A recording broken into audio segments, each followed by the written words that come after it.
First things first, we have the diagram. As you know, with almost every anatomy topic, there's always a diagram associated with it. And once you know the diagram, trust me, like writing on other parts of it, like it's going to be way more easier once you can know, like, I remember the diagram very well. So right now, I'm going to be showing you guys the diagram.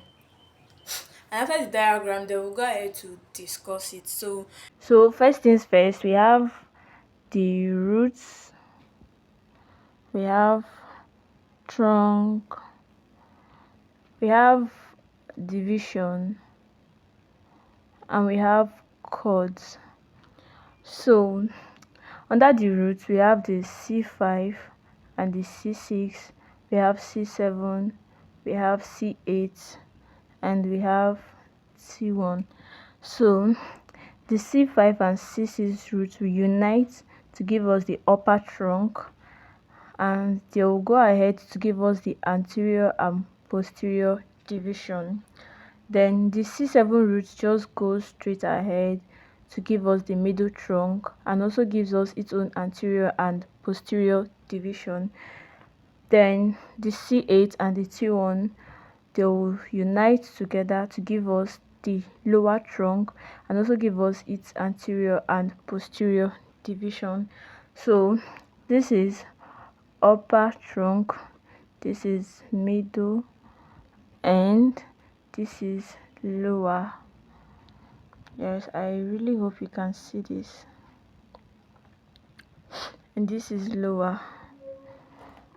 So the next thing is that these are the anterior division, this is posterior.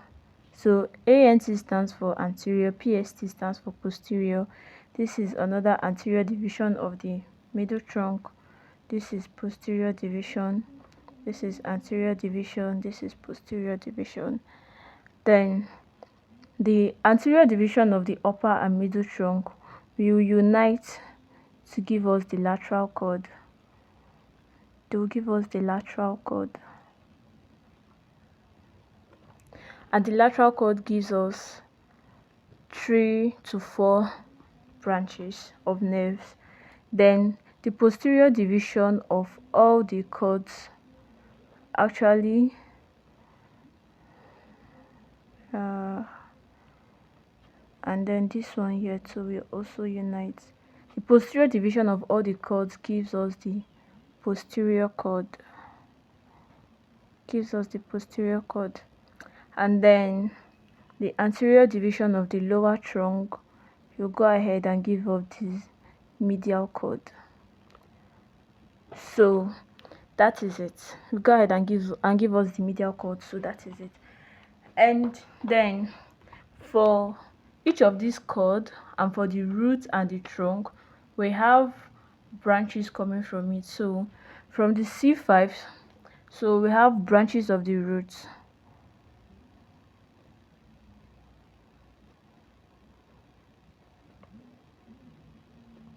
From branches of the roots, then we have the dorsal scapula. We have the dorsal scapular nerve, and the root for each of these branch, it has a root value and structure supplied. Structure supplied is also known as muscle supplied. Yes, it's still the same thing, structure and muscle.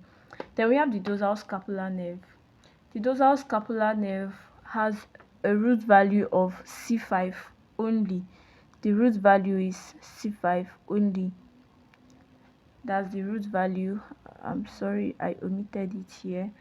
Then the muscle supplied. Then the muscle supplied is rhomboideus,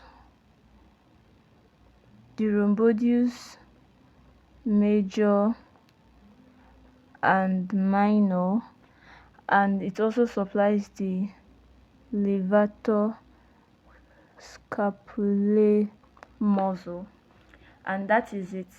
Then we also have the thoracic nerve. another nerve coming from the roots. Then the root value is C4 and C5. C4 and C5. Then the muscle that it supplies is the serratus anterior. It supplies the serratus anterior muscle. So this thoracic nerve is also known as nerve to bell or nerve to serratus anterior. So aka nerve to bell slash nerve to serratus anterior. That's the second one. Then we have the phrenic nerve, and the phrenic nerve also has its own root value, which are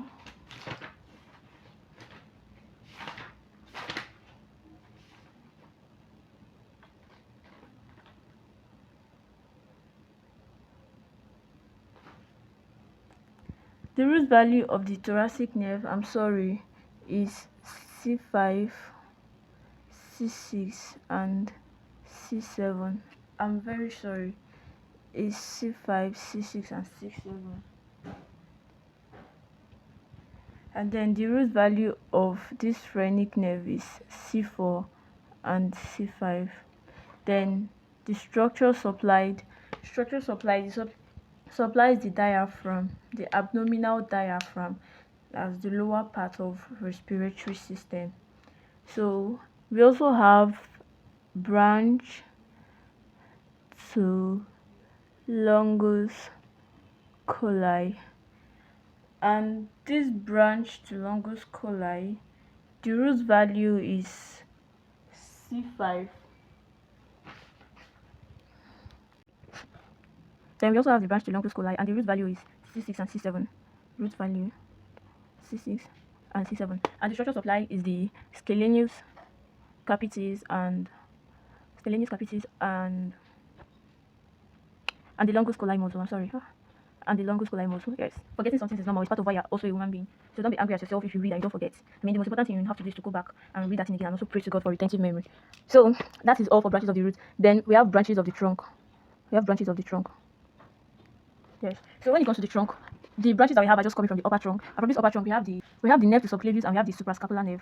So the nerve to subclavius, it supplies the subclavius, which is attached on the medial one third of the lower part of the clavicle. Yes. And the root value is C5 and C6. Yes, I should be right. Let me check. Yes, C5 and C6. So branches from the cord, we have from the trunk, we have the nerve to subclavius. It supplies the clavius muscle, which is attached to the middle one third of the scapula, and the root value is C5 and C6. Then we also have the suprascapular nerve, and the root value is also C5 and C6, and it supplies the supraspinatus muscle and infraspinatus muscle that are attached to the scapula. So that is it for branches of the trunk. Then we'll have branches of the cord. And this is where the sweetest mnemonic come in. We have the lateral cord, we have the medial cord, and we have the posterior cord. So for each of them, for this lateral cord, the mnemonic you can use for it is love of my life. Yes, love of my life. And then this one is 4MU. Why this is ultra. And don't worry, I'm going to be showing you how they actually come in place. So I'll be referring back to this diagram from time to time just to show you that when you know the diagram, it becomes way easier for you to talk about the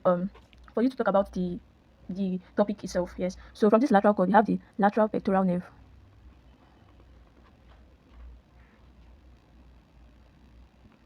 And the root value is C5, C6 and C7. Actually, for every nerve coming from the lateral cord, the root value is C5, C6 and C7. So we have the lateral pectoral nerve, then we have the structure supplied by the lateral pectoral nerve. And this lateral pectoral nerve supplies the P major and occasionally supplies the P minor. Then after the lateral pectoral nerve, then we have the musculocutaneous nerve. So this musculocutaneous nerve, it supplies the muscles over the anterior compartment of the arm, and the muscles in the anterior compartment of the arm are BBC, which are biceps brachii, brachialis muscle, and coracobrachialis muscle. So that is it. And then the last nerve that is coming from the lateral cord is the lateral root of median nerve. We have the lateral root of median nerve. So the root value is still C5, C6 and C7, and the And then the lateral root of medial nerve, it just practically unites with the medial roots of medial nerve to form medial nerve. Yes, don't be confused because you are also going to treat medial nerve as a topic on its own. So that is why the lateral root does not necessarily have function. It just unites with the medial roots of the medial nerve to form the medial nerve itself. And that is it for the lateral cord. Then we move over to the medial cord where we have the mnemonic of 4MU. So this 4MU means that there are 4 nerves that start from M, which are the musculocutaneous nerve of arm, the musculocutaneous nerve of forearm, the medial pectoral nerve, and the medial root of medial nerve with the ulnar nerve. Yes, don't be confused. As you keep learning it with time, you're going to get better, definitely. So, first things first, let's talk about the musculocutaneous nerve of arm. Anytime you hear musculocutaneous, it's simply talking about both muscles and skin around the area. So, the musculocutaneous nerve of the arm, it supplies the muscles in the medial part of the arm, and the musculocutaneous nerve of the forearm supplies the muscles around the ulnar border of the forearm. Yes. Then the medial pectoral nerve, it supplies P minor majorly and occasionally P major. Remember that the lateral pectoral nerve supplies P minor occasionally and P major majorly. So that is it. Then the and yes. So that is it for medial cord. So we have the musculocutaneous nerve of arm, musculocutaneous nerve of forearm, medial pectoral nerve, medial